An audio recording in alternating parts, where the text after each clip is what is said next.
I still remember the way Jessica smiled that Friday evening, 3 months before everything fell apart. We were sitting in our favorite coffee shop in Portland, and she was waving her laptop at me, showing me all these destinations across Europe. Her eyes had this distant, dreamy look that I had never seen before. I felt proud of her, excited for her adventure, even though 2 months apart seemed like forever. But there was something in that smile, something I could not quite place. I should have trusted that feeling. 2 months later, I was sitting in our empty apartment, with 3 suitcases packed neatly by the door, waiting for her to come home. Before we dive into what happened next, I want to ask you something. Where are you watching this from? Drop your location in the comments, because this story spans 2 continents, and I want to know where you all are tuning in from.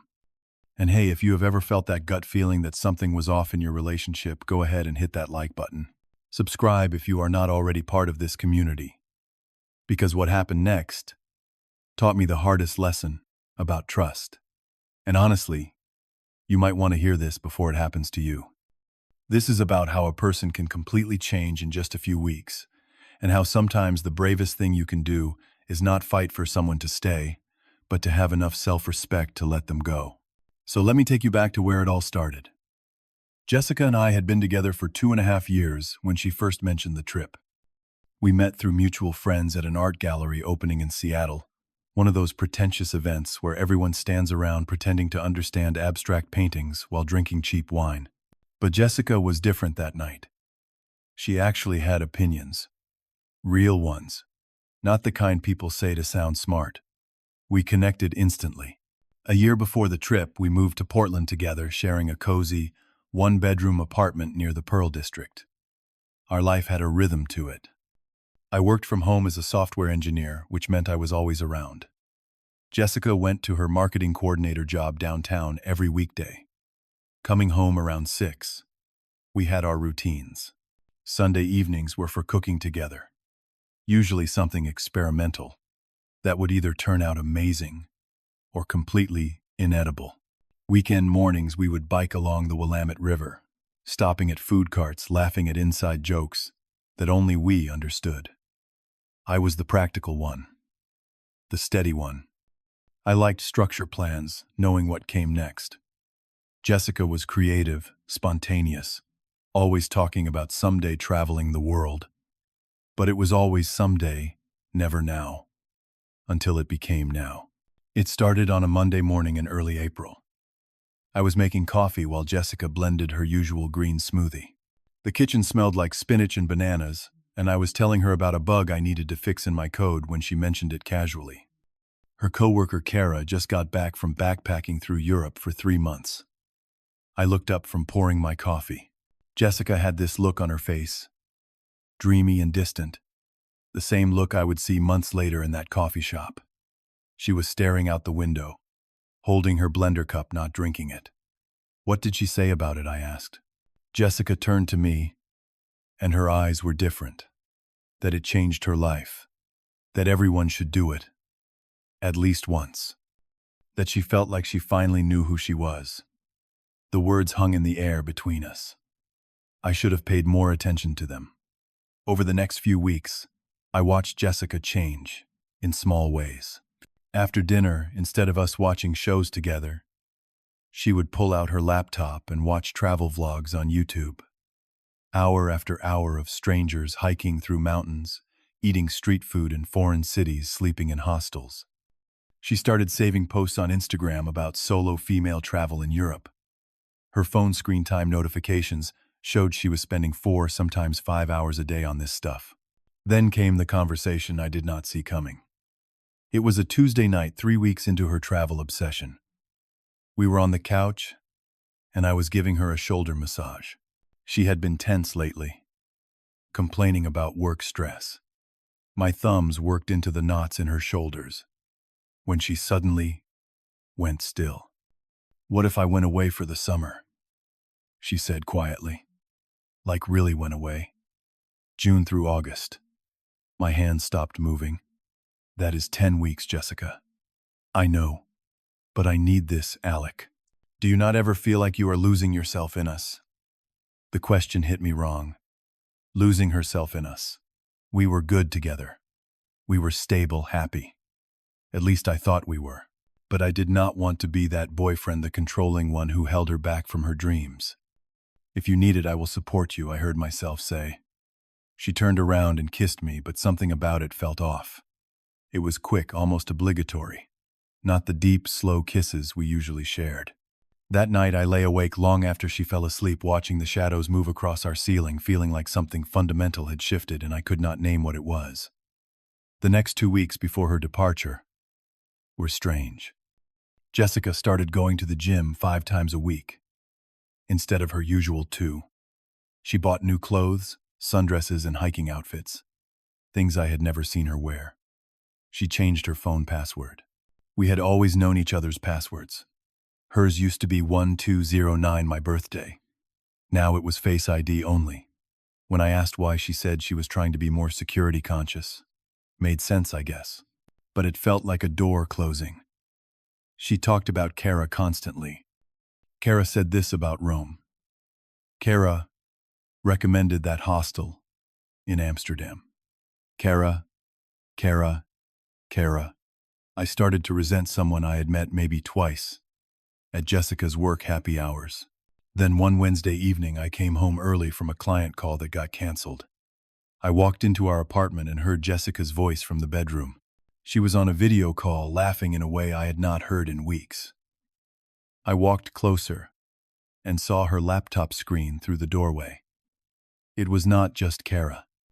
There were 3 other people on that call, including a guy with blonde hair and a tan. Hey, I said from the doorway. Jessica actually jumped and slammed her laptop shut. Oh my God, Alec, you scared me. Sorry. I thought you were just talking to Kara. I am. We are planning the route. Some of her friends might meet up with us in Italy. Some of her friends, I repeated. Like who? Jessica stood up, putting her laptop in her bag. Just people. It is not set in stone. This guy Marcus might join for the Italy part, but honestly it is all up in the air. Do not worry about it, babe. Marcus. A name I would come to hate. But that night I pushed it down. I trusted her. She was just excited about her trip. That is all. The morning we drove to PDX Airport was bright and clear, typical June weather in Portland. I loaded her massive backpack and carry-on into my truck. The whole drive, Jessica was on her phone, texting, smiling at the screen. I kept glancing over, trying to see who she was talking to, but she angled it away every time. You are going to call when you land in Amsterdam, right? I said as we pulled up to the departures. Time zones are crazy, babe. I will text when I can. At the check-in curb, our goodbye was quick. Too quick. She gave me a fast hug. No tears. Barely any eye contact.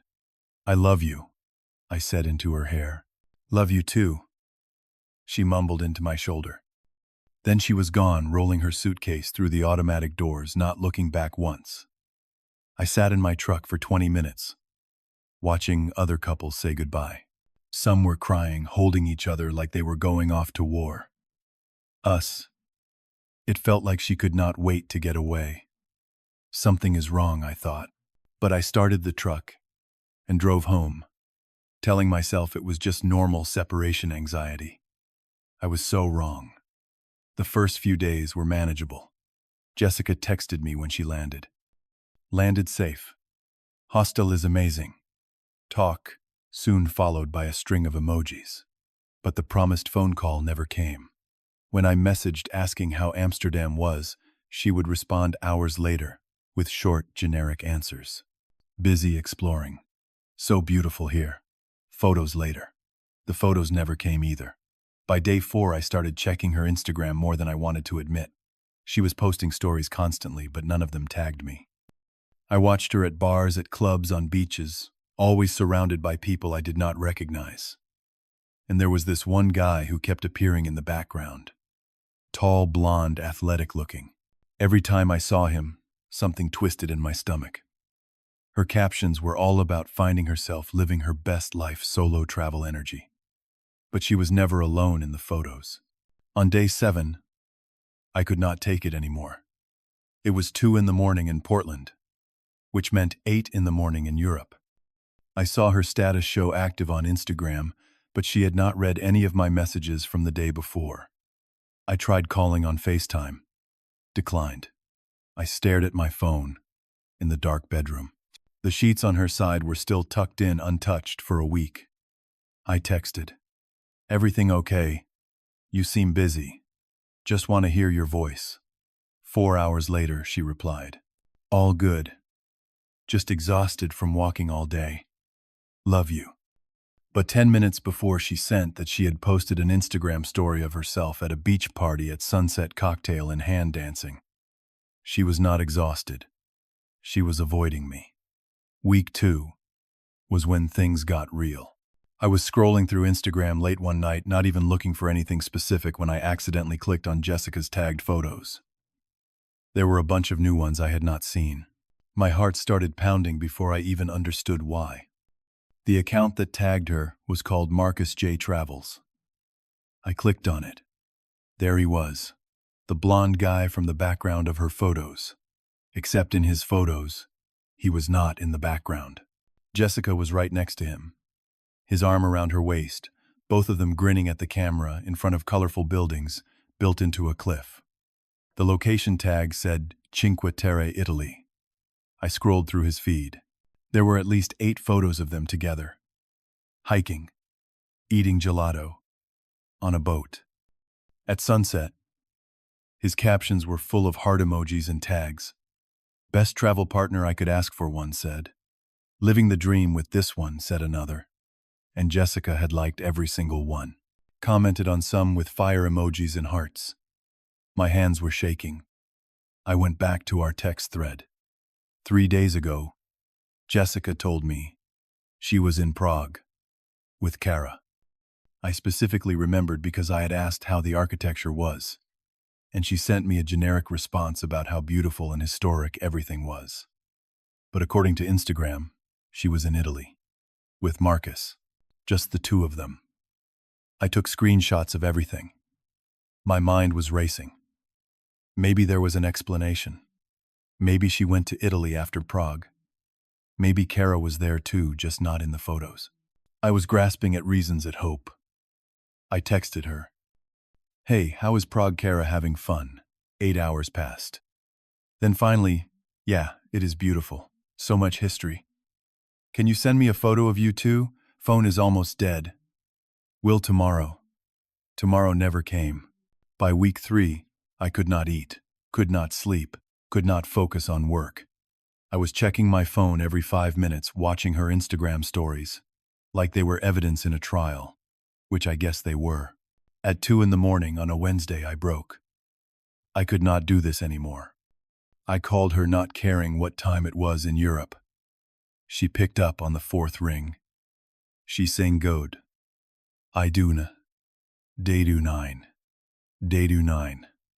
End of 4. Day do 9. Day do 9. Day do 9.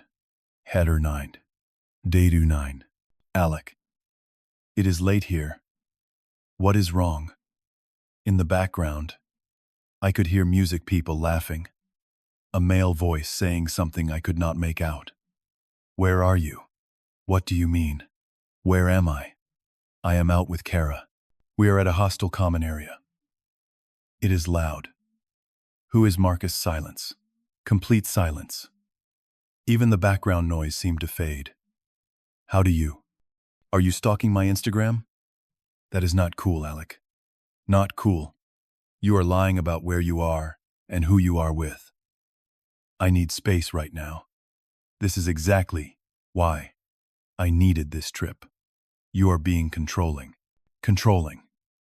I just want the truth. Are you with him? Right now. I cannot do this. Right now. I will call you tomorrow. Jessica, do not. You dare hang up on me. The line went dead. I sat there in the darkness of our bedroom phone, in my hand, feeling like I had been punched in the chest. The room was spinning. I could not breathe right. My girlfriend of 2.5 years just hung up on me after I caught her in a lie, and somehow I was the bad guy. I did not sleep at all that night. The next day, my phone buzzed around noon. A text from Jessica. "I think we need to talk about us." My stomach dropped. "Here it comes." "I think we do." I typed back. "Are you cheating on me?" The typing bubbles appeared, disappeared, appeared again, disappeared. This went on for 5 minutes. Finally, "It is complicated, Alec." I stared at those 3 words. "It is complicated." That was her answer. Not, "No, not, of course not. Not, how could you even think that?" Just, "It is complicated." "No," I wrote back. "It is not complicated. It is a yes or no question. I do not want to label anything right now. Marcus and I, we are just traveling together. It is not what you think." "Then what is it?" "I do not know. That is what I am trying to figure out. You and me, we have been comfortable for so long, but is comfortable enough? Do you not ever wonder if there is something more out there? So you are testing out someone else, while keeping me as backup? That is not fair. I still care about you. Care. Not love anymore. I do not know what I feel right now. Can we just pause things until I get back? Pause. Like a situationship. I guess, yeah. No pressure. Just see where life takes us." I threw my phone across the couch. Pause. Situationship. See where life takes us. 2.5 years, and this is what I got. I stood up, sat down, paced the apartment, punched a pillow. Nothing helped. Everywhere I looked, I saw her. Her toothbrush by the sink, her skincare products lined up on the shelf, her favorite hoodie hanging on the back of the bedroom door. Every single item felt like a reminder that she was out there thousands of miles away destroying us. Week 5 was radio silence.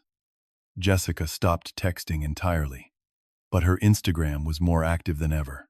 I watched like pressing on a bruise as she posted stories and photos from Switzerland, France, Spain. And Marcus was in every single one. They were holding hands in a video, walking through a vineyard. There was a photo of them kissing at sunset on a beach that was up for maybe 20 minutes before she deleted it. But I had already screenshot it. I sent it to her. "So, this is complicated," she replied. Hours later. "I can explain when I get home. Do not bother. Alec, please. I need you to understand." I did not respond. What was there to say? She made her choice.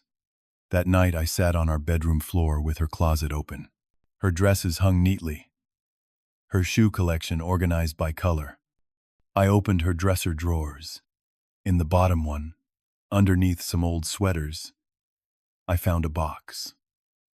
Inside were photos of us from our first year together, ticket stubs from our first date at a movie theater, a dried flower from the bouquet I gave her on our first anniversary.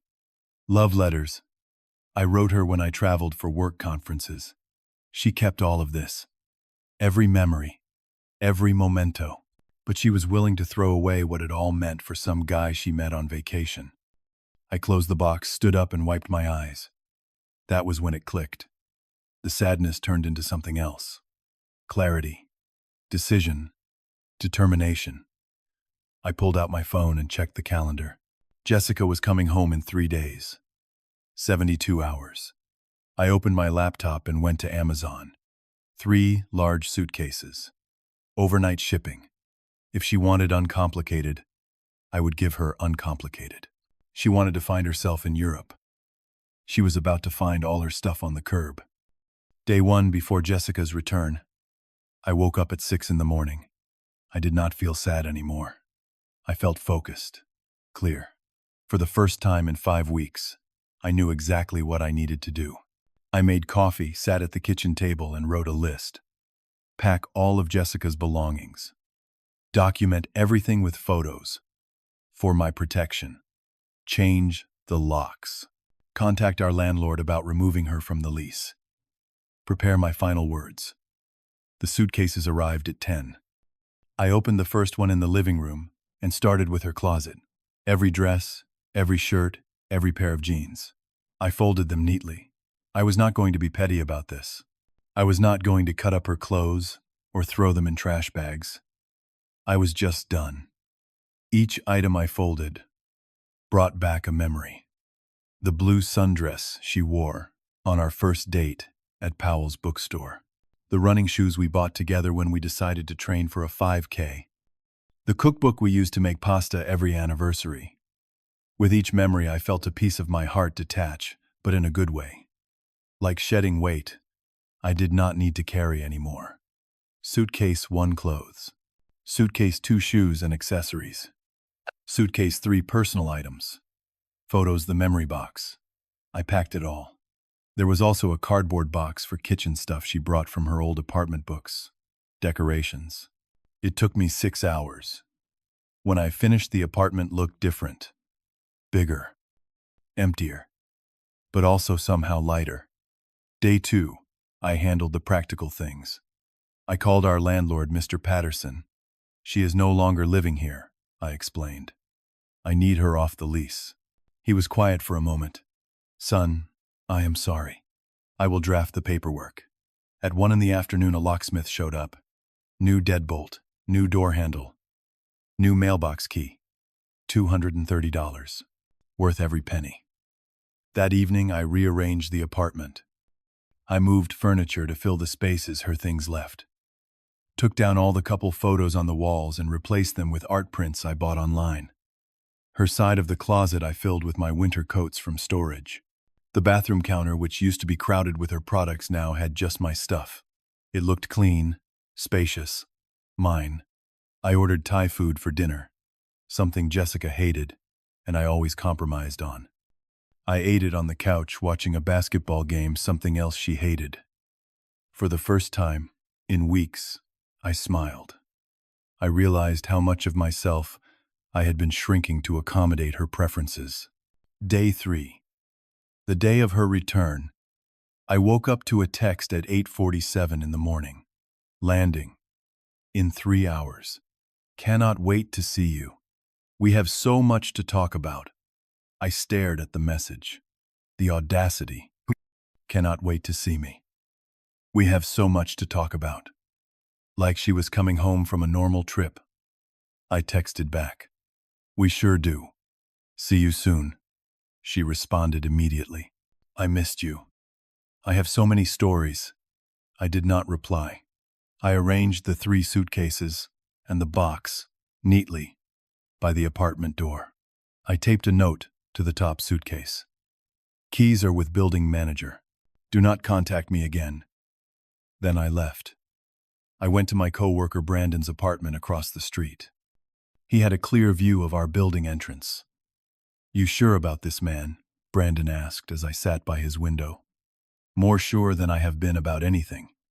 My hands were not shaking. My heart was not racing. I felt steady, clear, at peace with my decision. At 12:15, an Uber pulled up. Jessica got out tanned and smiling, looking at her phone. She dragged her travel backpack toward the building entrance. She looked lighter, happier, like the trip did exactly what she wanted it to do. I watched from Brandon's window, feeling nothing but calm. At 12:23, my phone rang. Alec. What the hell? Why is all my stuff outside the apartment? Her voice was panicked, high-pitched. Because you do not live there anymore, I said calmly. What? You cannot just. We need to talk about this. We did talk. You said, it is complicated when I asked if you cheated. I did not cheat. Marcus and I cut her off. I saw the photos. I saw the Instagram posts you deleted. I saw enough. We were just. You do not understand the connection. I understand perfectly. You wanted a situationship. You got one. With him, not with me. Let me come up. Please, We can work through this. No. Your keys are with Mr. Patterson in the office. This is my apartment too, was. Your name came off the lease yesterday. Silence. Then you removed me. You cannot do that, I can. And I did. You abandoned the lease for 10 weeks. The landlord agreed. I cannot believe you are being so cold. Where am I supposed to go? Maybe Marcus has a place. Or Kara. Or any of those people you were finding yourself with. Alec, I made a mistake. I know I did. But we can fix this. 2.5 years. You are right. 2.5 years. I gave you loyalty, trust, and love for 2.5 years. You threw it away for a summer fling. It was not a fling. I was confused. I needed space to. To what? To cheat and keep me as backup. To have your cake and eat it too. That is not fair. You know what is not fair? Coming home expecting everything to be waiting for you. Well, everything is waiting.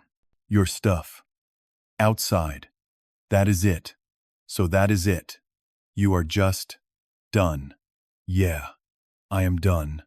I am not complicated anymore, Jessica. I am simple. I am single. And I am free. I hung up.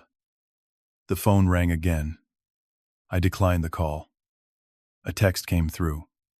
Please. I love you. I am sorry. Can we please talk face to face? I blocked her number. Then I blocked her on Instagram, Facebook, every platform we shared. Brandon was staring at me. Dude, that was ice cold. She had it coming. How do you feel? I checked in with myself, really checking. Lighter, like I have been carrying her weight for months, and finally put it down. Later that evening, Mr. Patterson texted me. She collected her things, left crying. You okay, son? Better than okay. Thank you. You did the right thing. Takes guts. Brandon came with me. When I went back to the apartment that night, moral support, in case Jessica tried to show up.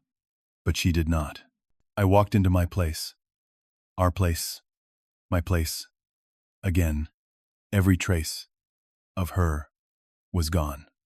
The bathroom was clean. The bedroom was spacious. The kitchen was mine. I stood by the window looking out at the Portland skyline. My phone was silent. No Jessica. The apartment was quiet. No drama.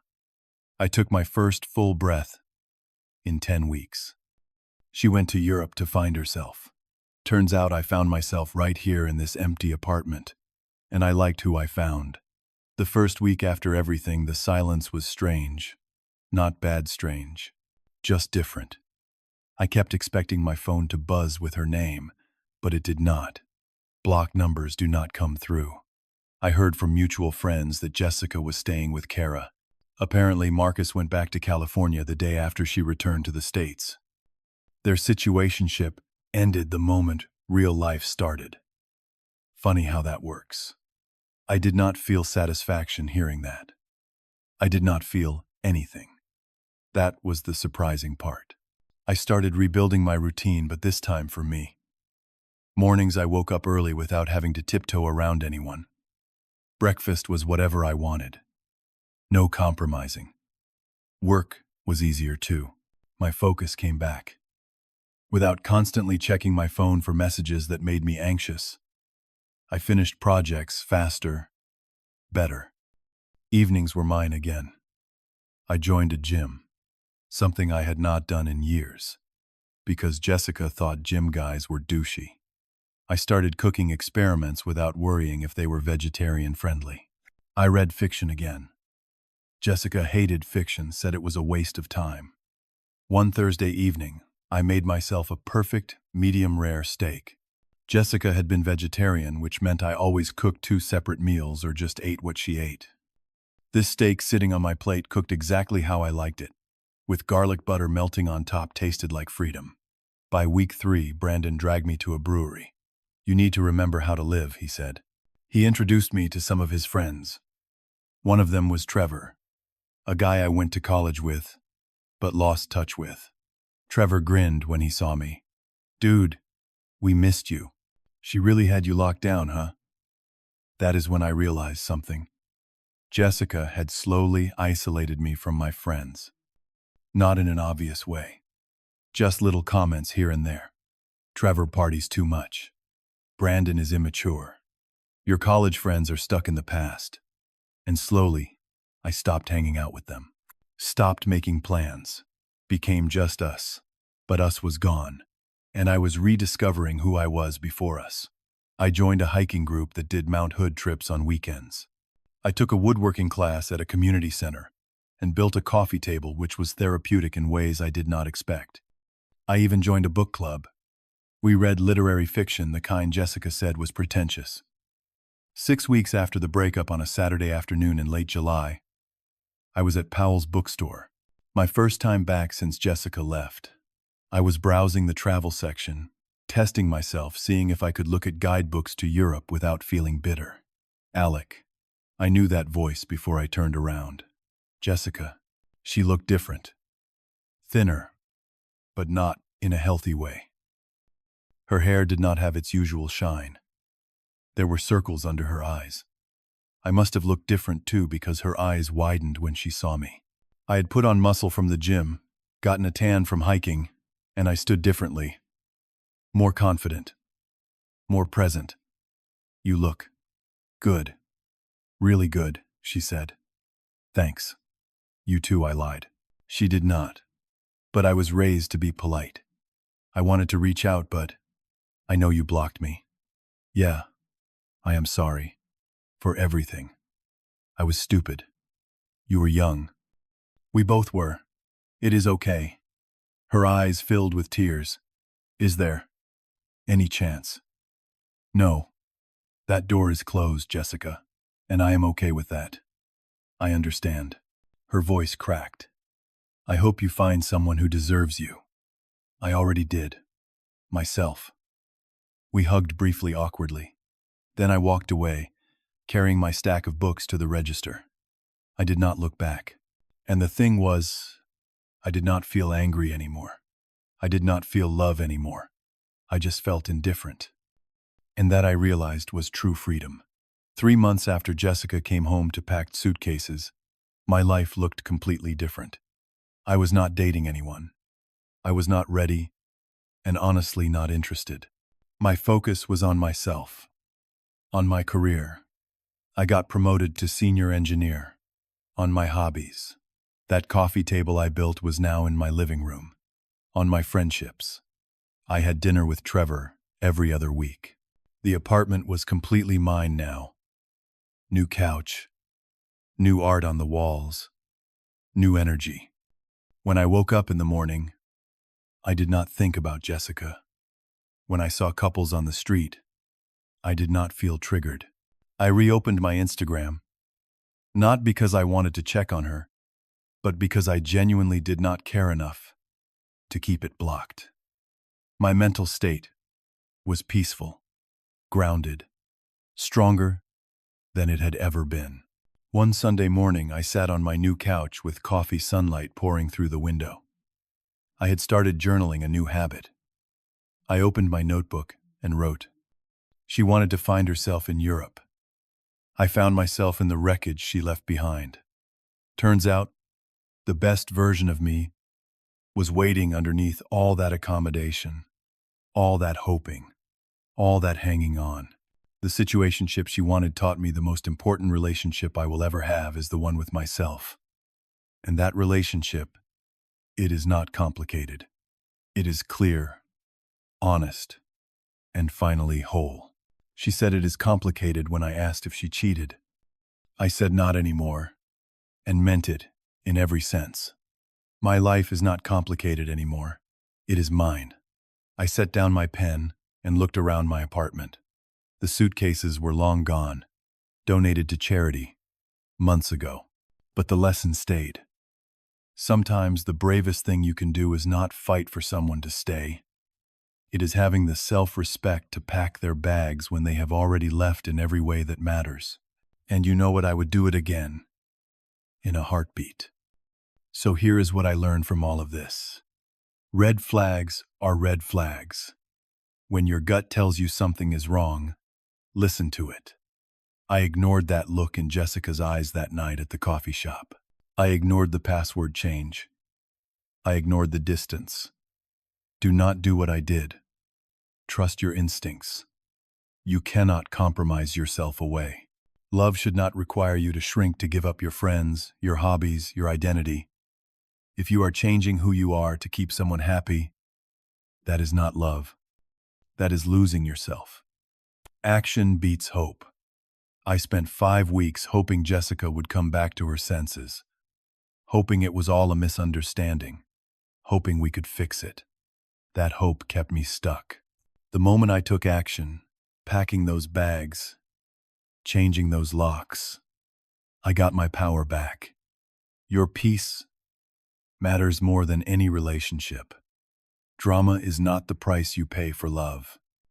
The right person will not make you anxious, will not make you question everything, will not put you in complicated situations.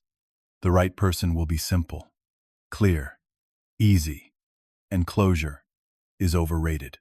I did not need Jessica to understand why I ended things. I did not need her to apologize properly or to fight for me. The strongest move was walking away without explanation, blocking her, moving on. That was my closure. If you are reading this or listening to this, and something feels off in your relationship, trust that feeling. Your intuition is not paranoia. It is protection. And when someone shows you who they really are, whether it is in a deleted photo, a vague answer, or an "it is complicated," when the answer should be simple, believe them the first time. Then do what I did. Choose yourself. Because that is not giving up. That is growing up. Now, I want to hear from you. Have you ever ignored red flags in a relationship? Have you ever had to walk away from someone you loved because you loved yourself more? Drop your story in the comments. And if this resonated with you, if you have ever been the person waiting at home while someone else was out living their truth, hit that like button. Subscribe if you are not already here, because I share real stories about real life, and you might need to hear the next one. Share this with someone who needs to hear it, someone who is holding on when they should be letting go. Thank you for listening to my story. I know it was not easy to hear, but I hope it helps someone out there realize they deserve better. You deserve clarity, not complications. You deserve loyalty, not situationships. You deserve someone who chooses you every single day, not just when it is convenient. Take care of yourselves. Choose yourselves. And remember, sometimes the best thing waiting for you is not a person. It is the version of yourself you become when you finally stop waiting.